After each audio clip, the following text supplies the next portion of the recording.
What? Little prompt, what you gonna do? What you gonna do, bro? This is Jack Doherty, a 20-year-old influencer with over 13 million subscribers and millions of dollars in the bank. There's definitely going to be a lot of kids who copy and are influenced by him, and the thought of that is a little scary. But I don't want to romanticize the past either. It was full of terrible people who became celebrities and misused their fame and power to do terrible and evil things. But the subtle difference is in why people like these individuals in the past, and for the most part, it was because of their talent and contributions, and they tried to ignore the bad things that they did. You're bad man, Boots. You're how bad man. Today, there are influencers who build their entire brand on bad behavior, rather than it being something for people to overlook. This is something I like to call villain marketing, where people highlight their bad behavior for attention and fame. There will always be bad people, but when we as a culture begin to reward bad behavior, that's when it gets dangerous. So why are we so attracted to these degenerate influencers? And what does it mean for our culture and the internet landscape as a whole? You're tearing me apart! I'm Ryan, and I dive into art, media, and business to discover how and why they became a big deal. So without further ado, let's dive into the marketing philosophy of degenerate creators and making yourself the villain.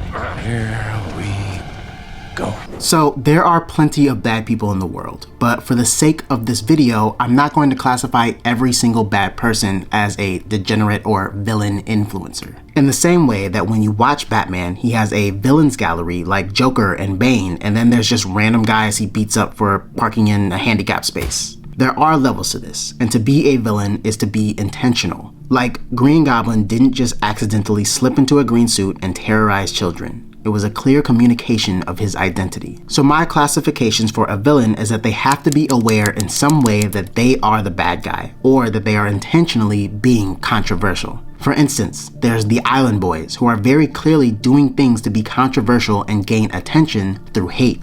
I believe they are fully aware that their actions are considered detestable by most, but they are willing to accept that label. This differs from, say, a political content creator who has horrible takes but fully believes that his takes are righteous in his own eyes and that of his followers. Of course, this doesn't take away from their degeneracy, but their strategy isn't to be a villain. Their strategy is to be authentic, and that is why their followers follow them, not because they believe they are the villain. Another element is that they should be someone that the audience recognizes as a villain and gives them attention for it. So take someone like Bad Baby, for instance. Her career began with her being a guest on the Dr. Phil show as a troubled child, and we all know the viral video. Catch me outside, how about that? Huh? Catch me outside, how about that? And from there, she was seen as this bad kid who was foul-mouthed and constantly got into fights. Now, in her case, there is some nuance because she was a child, and I think that there's something to be said about children being given the label of villain because they were really too young to make that choice themselves. And it does seem that as time went on, she seemed to want to change her image, but nevertheless, her origin story is that of a villain. Just because they know that they are the villain, though, doesn't mean that they aren't troubled people. When we look at someone like Boonk, he was very aware of his villain status, but at the same time, a lot of his controversial actions were genuine troubling moments for him. Ultimately, degenerate creators do villainous things to entertain people and gain attention, and both the audience and the creator are aware that their behavior is bad. Oh, brother, this guy stinks! So we know this, but why is it still so effective? How is it that a kid can gain 13 million subs using this strategy when we know it is bad? You won't kill me out of some misplaced sense of self-righteousness. And I won't kill you because you're just too much fun. There's an old maxim in fiction that says that a hero is only as interesting as their villain. If this is true in fiction, I believe it definitely holds weight in real life too. You know, with life imitating art and all that. But the reason that this maxim works in fiction is because a good villain ultimately represents a dark side of the hero. The Joker represents Batman's willpower, but in an opposite direction. In the same way that Bane represents his physical strength used for evil. So what do these real life influencer villains represent? They represent influence and riches used without responsibility. However we feel about these people, they are clearly good at marketing themselves and they are entertaining people. And a large part of the attraction to them is that we see a path we could have taken. There are so many people who probably contemplated doing something distasteful to receive attention and money. Most of us decide against it, but nevertheless, it is attractive when you see others doing it and then driving away in a Lamborghini. What usually stops us is the consequences, such as what our parents, friends, or workplace will think. But many of these influencers either don't see those consequences or they just choose to ignore them. And the truth is that we as a culture envy this lack of responsibility. It can seem like freedom, especially to young people. But on the flip side, I think there's a darker reason why many people may enjoy this type of content. The truth is that chaos and self-destruction is entertaining to watch. On some level, we may envy these people, but on another level, we're amused at their train wreck of a lifestyle. We assume that eventually this will catch up to them, and when it does, it is immensely satisfying. 6ix9ine is definitely a villain whose brand revolves around making people mad. He snitched on gang members and dissed some of the biggest rappers in the world, and so many waited for something to happen to him. But for so long, nothing did.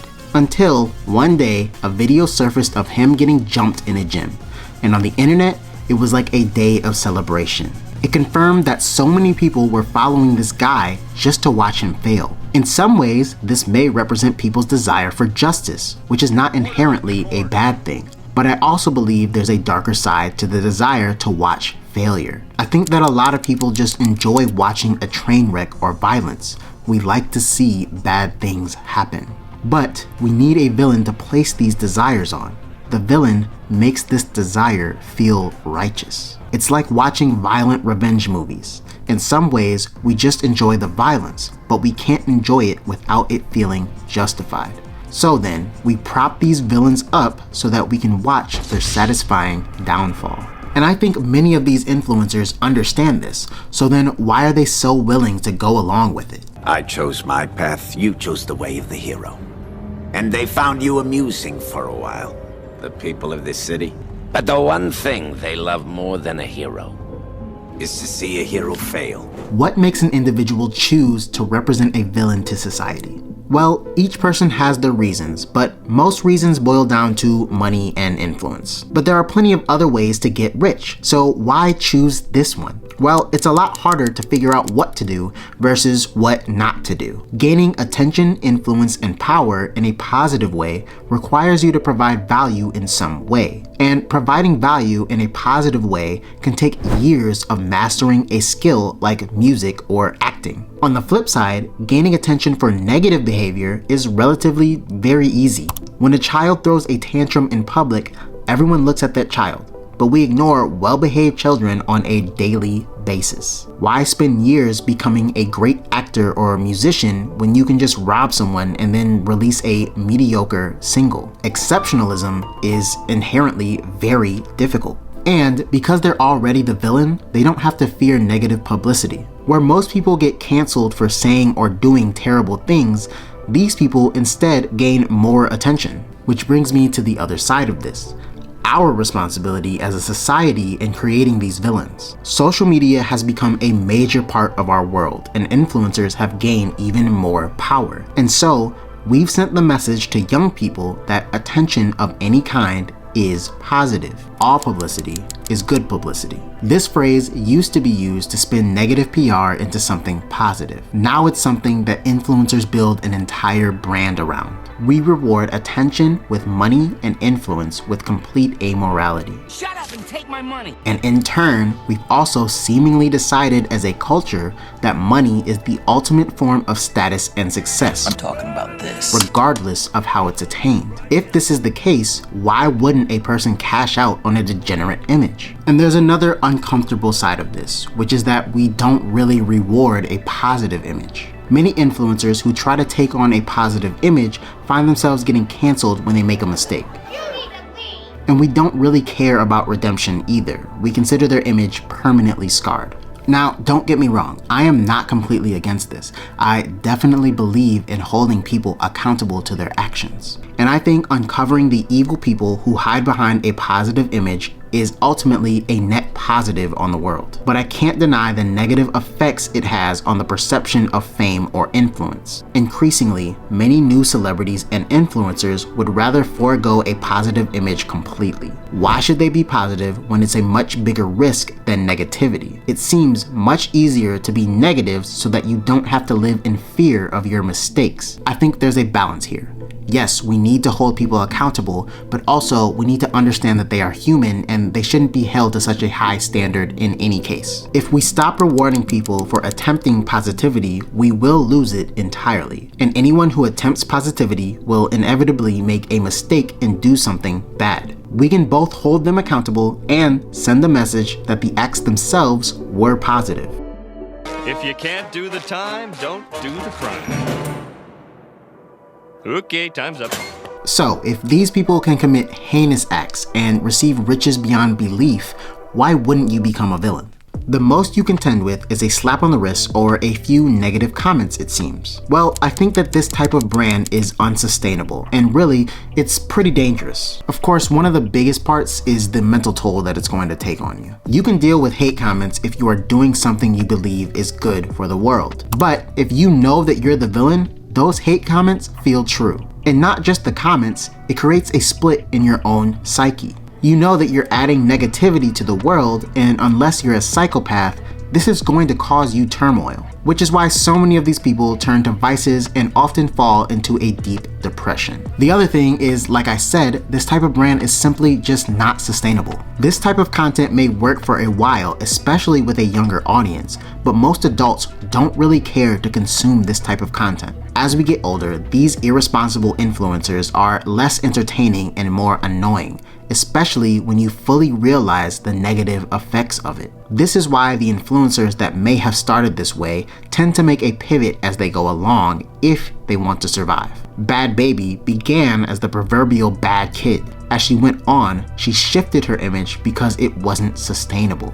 Now, she may still make millions from OnlyFans, but even with this, she emphasizes that she feels it's weird and wrong that people subscribe to her at such a young age. You joined OnlyFans the night you turned 18? I think so, yeah. And people subscribed right away? Yeah. Should they be in jail? Yeah. Despite the hypocrisy of this statement, she's right, and she clearly doesn't want the bad girl label anymore. The same goes for Bunk, who's completely shifted his image and actually does seem regretful of his past actions. And then finally, it's important to remember that this is a dangerous lifestyle. Some influencers simply receive hate comments, but others receive actual physical harm. And in certain cases, we've seen influencers go to jail for their actions because they took it way too far. With this type of brand, the people you attract are not going to be the most upstanding citizens of society. Building this type of brand will require you to be constantly looking over your shoulder for both dangerous haters and the fans you attract as well. And at worst, it could end with you being jumped, robbed, or so much worse.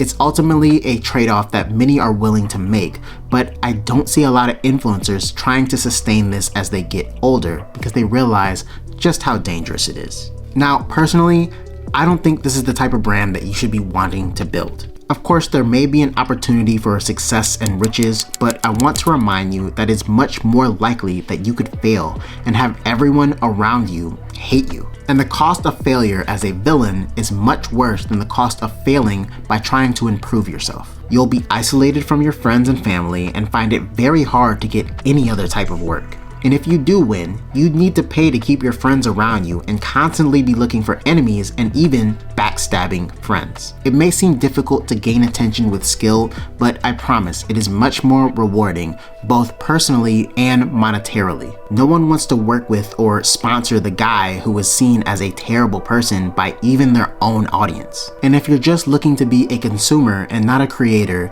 try not to praise these type of influencers so much. And when it comes to positive influencers, try not to be so cynical about what it means to be a positive person. With all that being said, keep creating, keep doing your thing. I'll see you guys next time. Peace.